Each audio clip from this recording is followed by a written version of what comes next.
Hello, YouTubers.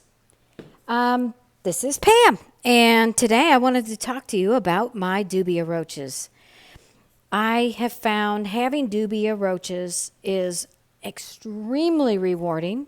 I hope I'm not talking too loud. I can never seem to get my microphone proper, but I have found that there are certain wonderful, wonderful, wonderful reptiles, and there are certain other species that are just incredible to own. Lots of fun, so easy. And dubia roaches happens to be one of my favorites.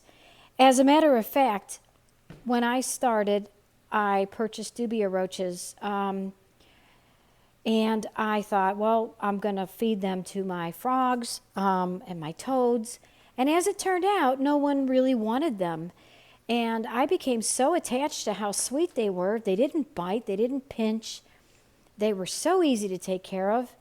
And even at one point, when we were doing a lot of things in the house, I had them in the garage. I completely forgot about them, which is not even in my character when you get to know me. I am all things.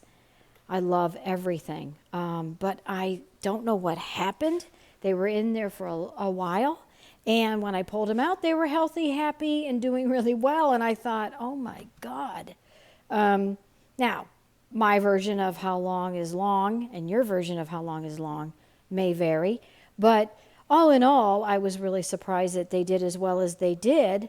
And then I thought, these guys are so much bigger, and they had food and water in there, but the water had kind of dried up a little bit. They were the gels, and I felt terrible, but they had bananas in there, and they obviously weren't in there long enough for it to for them to die. But it's not the way I care. I care 100%. I never ever allow anything to go without attention every day. So anyway, but it was a fascinating thing to find out that they really did quite well without me because they had enough nourishment. So once again, we finished what we were working on in the house, and then I brought them back in. Now, they have since become like my kids. In between everything else, I don't feed my dubia roaches to my animals. As a matter of fact, it took almost 2 years before they produced little dubias. And they did it very quickly because I clean out their glass tank every other week, pretty religiously, and I check on them every other day.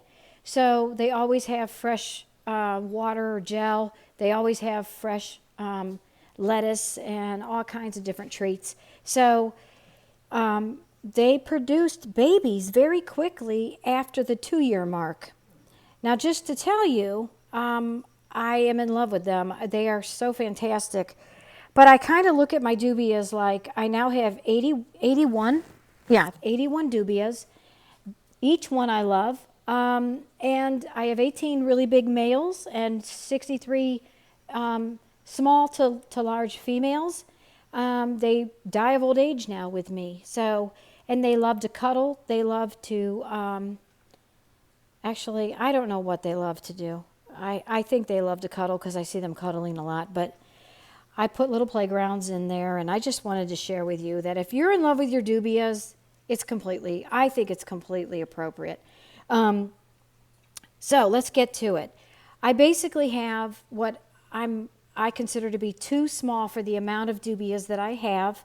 I have another 40-gallon feeder tank that they're moving into because I want all of them to have plenty of space. But for now, they have been doing really well in this 15-gallon glass tank, and they are so easy. But you have to check on them a lot. Now, today I built a little bridge, and I built a little, I don't even know what you want to call this.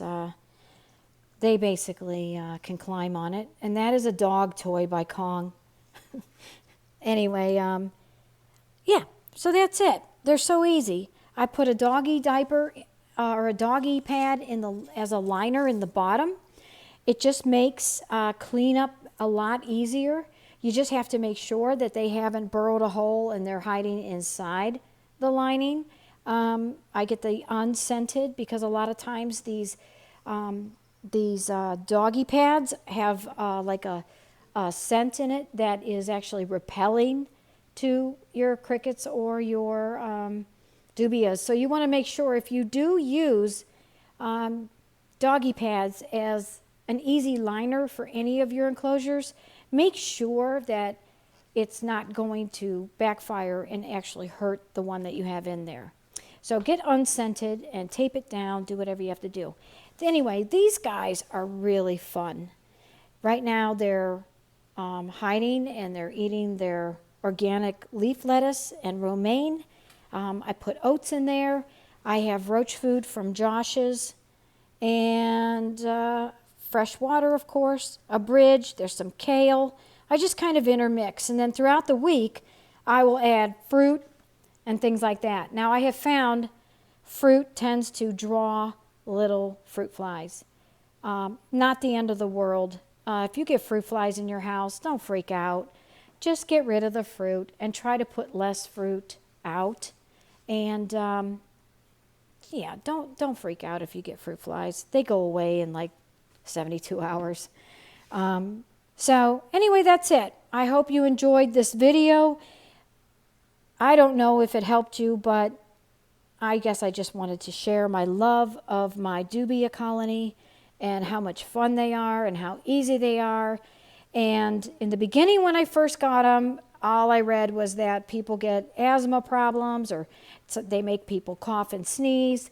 I have never run into this, and I have a narrow trachea, narrow airway. So does my dog. And we don't have any problems. But I pretty much keep them in their tank.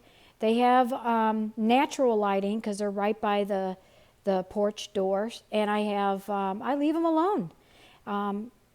They basically just watch Fox with me. And they love the president. I can tell you that right now. They're big Trump supporters. So who can't love a roach if they're a big Trump supporter, right? Okay. Anyway, have a blessed day. If you like what you have heard or seen, come back again. Hit the thumbs up button. And if you don't like it, well, that's okay too. Have a blessed day.